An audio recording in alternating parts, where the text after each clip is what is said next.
Hi friends, అందరికీ నమస్కారం. Welcome to my channel. ఈరోజు మన ఛానల్లో మరొక కొత్త రెసిపీ వచ్చేసి ఎగ్ నూడిల్స్ని మంచి స్పైసీగా ఎలా చేయాలో చూసేద్దాం. ఇలా చేసిన ఈ ఎగ్ నూడిల్స్ అయితే చాలా టేస్టీగా ఉంటుందండి. ఇలా మీరు కూడా ఒకసారి ట్రై చేసి చూడండి. అలాగే ఫ్రెండ్స్, మా ఛానల్ని ఇంతవరకు సబ్స్క్రైబ్ చేసుకోకపోతే సబ్స్క్రైబ్ చేసుకోండి. పక్కనే ఉన్న బెల్ బటన్ని ప్రెస్ చేయండి ఫ్రెండ్స్. అప్పుడే నేను పెట్టే ప్రతి వీడియో మీకు నోటిఫికేషన్ ద్వారా వస్తుంది. మరి నోరూరించే ఈ ఎగ్ నూడిల్స్ని ఇప్పుడు చాలా టేస్టీగా ఎలా చేయాలో చూసేద్దాం. ఎగ్ నూడిల్స్ చేయడానికి ముందుగా ఇక్కడ నేనైతే ఒక 350 గ్రామ్స్ వరకు నూడిల్స్ తీసుకున్నానండి. ఇవి గోధుమ పిండితో చేసిన నూడిల్స్. మీరు కావాలనుకుంటే మైదాతో చేసిన నూడిల్స్ అయినా తీసుకోవచ్చు. ఎగ్ నూడిల్స్ చేయడానికి వెజిటేబుల్స్ వచ్చేసి కొద్దిగా క్యాబేజ్ తరుగు, ఒక 6 వరకు పచ్చిమిర్చి, ఒక పెద్ద సైజు ఆనియన్, కొద్దిగా కొత్తిమీర, ఒకటి క్యారెట్ అన్నీ కూడా సన్నగా తరుక్కొని పెట్టుకోవాలండి. మీ దగ్గర క్యాప్సికమ్ కనుక ఉంటే క్యాప్సికమ్ కూడా సన్నగా తరుక్కొని పెట్టుకోవాలి. తర్వాత స్టవ్ ఆన్ చేసుకొని ఒక గిన్నెలోకి ఒక 3-4 గ్లాసుల వరకు వాటర్ వేసుకోవాలండి.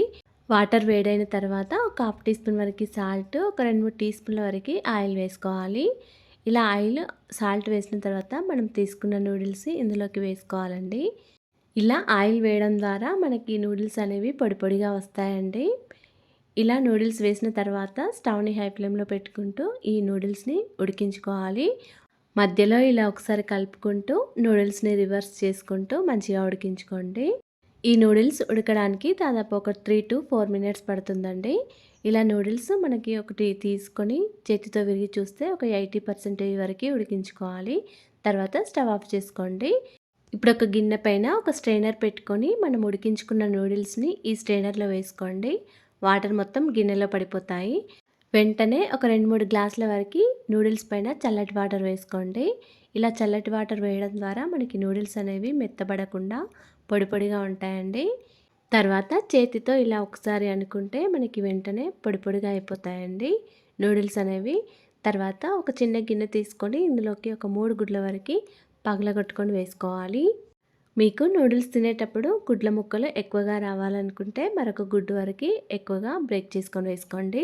ఇలా గుడ్లను పగలగొట్టుకొని వేసుకున్న తర్వాత దీనిలోకి కొద్దిగా సాల్ట్, కొంచెం మిరియాల పొడి వేసుకోండి. ఇలా కొద్దిగా మిరియాల పొడి వేయడం ద్వారా మనకి గుడ్ల ముక్కలు అనేవి తినేటప్పుడు కొద్దిగా పచ్చిగా ఉండకుండా స్పైసీగా ఉంటాయండి. విస్కర్తో లేదా స్పూన్తో ఈ గుడ్లను బాగా బీట్ చేసుకోవాలి. ఒక 2 మినిట్స్ వరకు బీట్ చేసుకోవాలండి. తర్వాత స్టవ్ ఆన్ చేసుకొని ఒక ప్యాన్ పెట్టుకొని ఇందులోకి ఒక టేబుల్ స్పూన్ వరకు ఆయిల్ వేసుకోవాలి. ఆయిల్ వేడయ్యాక మనం బీట్ చేసుకొని పెట్టుకున్న గుడ్ల మిశ్రమాన్ని వేసుకోవాలండి.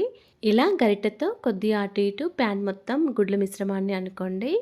గుడ్ల మిశ్రమం మొత్తం ప్యాన్ అంతా కూడా ఇలా వెడల్పుగా అనుకున్న తర్వాత ఇది ఆమ్లెట్ లాగా అయిపోతుందండి. ఇప్పుడు దీన్ని ముక్కలుగా కట్ చేసుకోవాలి.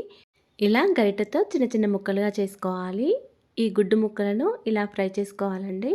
ఇలా కొద్దిగా ఫ్రై చేసుకొని ఒక గిన్నెలోకి తీసుకొని పక్కకు పెట్టుకోవాలి. తర్వాత మళ్ళీ అదే కడాయిలో మరొక టేబుల్ స్పూన్ వరకు ఆయిల్ వేసుకొని ఆయిల్ కొద్దిగా వేడైన తర్వాత మనం కట్ చేసుకొని పెట్టుకున్న పచ్చిమిర్చి, ఆనియన్స్, క్యాబేజీ, క్యారెట్ కూడా వేసుకోవాలండి. ఇలా అన్నీ వేసిన తర్వాత ఒకసారి కలుపుకుంటూ కొద్దిసేపు ఫ్రై చేసుకోవాలండి. తర్వాత దీనిలోకి కొద్దిగా కొత్తిమీర కూడా వేసి మళ్ళీ ఒకసారి కలుపుకోవాలి. క్యారెట్, క్యాబేజీని ఎక్కువగా కూడా ఫ్రై చేసుకోకూడదండి. ఇలా కొద్దిగా ఫ్రై చేసుకుంటే సరిపోతుంది. ఇప్పుడు దీనిలోకి ఒక టీ స్పూన్ వరకు అల్లం వెల్లుల్లి పేస్ట్, ఒక పావు టీ స్పూన్ వరకు మిరియాల పొడి, ఒక టీ స్పూన్ వరకు కారం, ఒక పావు టీ స్పూన్ వరకు గరం మసాలా వేసుకోండి. ఇలా అన్నీ వేసిన తర్వాత మొత్తం అంతా కూడా ఒకసారి బాగా కలుపుకోవాలి. కొద్దిగా అల్లం పచ్చివాసన పోయే వరకు ఆయిల్లో కొద్దిగా ఫ్రై చేసుకోండి. ఇలా కలుపుకున్న తర్వాత దీనిలోకి రుచికి సరిపడా సాల్ట్ని కూడా వేసుకొని ఒకసారి కలుపుకోండి. ఇప్పుడు దీనిలోకి ఒక 2 టీ స్పూన్ల వరకు రెడ్ చిల్లీ సాస్, ఒక టీ స్పూన్ వరకు సోయా సాస్, ఒక టీ స్పూన్ వరకు వెనిగర్ వేసుకోండి. మీ దగ్గర వెనిగర్ లేకపోతే స్కిప్ చేయొచ్చు. ఇలా అన్ని సాసులు వేసిన తర్వాత మొత్తం అంతా కూడా ఒకసారి బాగా కలుపుకోవాలి. ఇప్పుడు దీనిలోకి మనం ఫ్రై చేసుకొని పెట్టుకున్న గుడ్ల ముక్కలను కూడా వేసుకొని ఒకసారి కలుపుకోవాలి. మనం వేసిన అన్ని ఇంగ్రీడియంట్స్ కూడా గుడ్ల ముక్కలకి పట్టేలాగా కలుపుకోవాలండి. తర్వాత దీనిలోకి మనం ఉడికించుకొని పెట్టుకున్న నూడిల్స్ని కూడా వేసుకోవాలి. నూడిల్స్ చూడండి ఎంత పొడి పొడిగా వచ్చాయో. ఇలా పొడి పొడిగా ఉంటేనే మనకి నూడిల్స్ అనేవి చక్కగా తింటుంటే చాలా టేస్టీగా అనిపిస్తాయి. ఇప్పుడు నూడిల్స్ని వేసుకున్న తర్వాత మొత్తం అంతా కూడా ఒకసారి బాగా కలుపుకోవాలి.